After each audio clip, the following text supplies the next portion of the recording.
Mr. President, this is Commanding Officer Joel Gibb. The Mars rescue mission to retrieve American astronaut Mark Watney was a success. My team and I would like to give you a full report now that Mark is safely on American soil.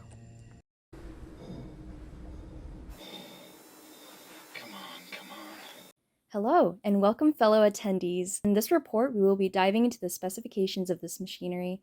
With over 1,000 lines of code programmed into this bad boy, armored with unbreakable robotic frame, we will be able to see the groundbreaking actions it can perform. Let's meet the phenomenal engineers behind this mechanical traveler.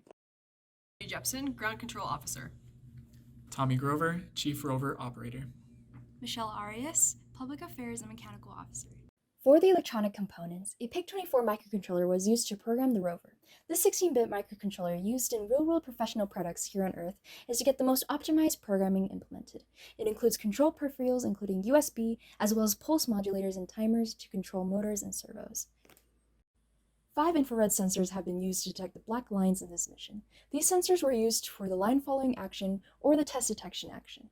They were also used as a proximity sensor within a possible canyon scenario, sending a reflective signal off the walls, which the rover can receive and avoid these walls. 2 more photodiode sensors were used, one of which was for equipment servicing, and the other is for directing a signal back to Earth. Our rover had a bucket specially designed to assist Mark with sample collection and return.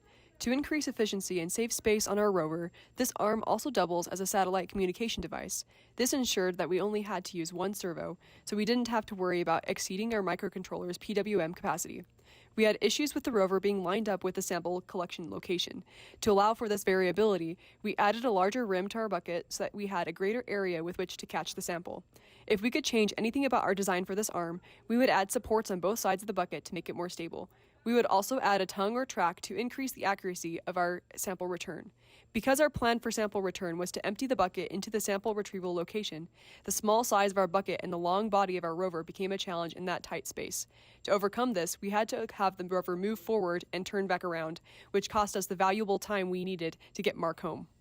What we came to find is that with the wheel placement in the back and the longer body, it inhibited our ability to turn in tight spaces while also making turns in place impossible to perform, limiting our ability to perform some of the tasks.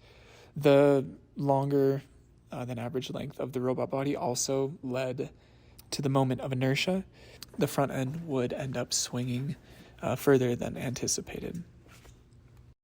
In our original code, we did not account for all situations, like if we ever lost the line. And so as we developed that, we created conditions and we kept track of our previous state to allow us to know how we lost the line and how to go back to it. This allowed us to successfully navigate the surface of Mars and allow us to return Mark Watney safely home.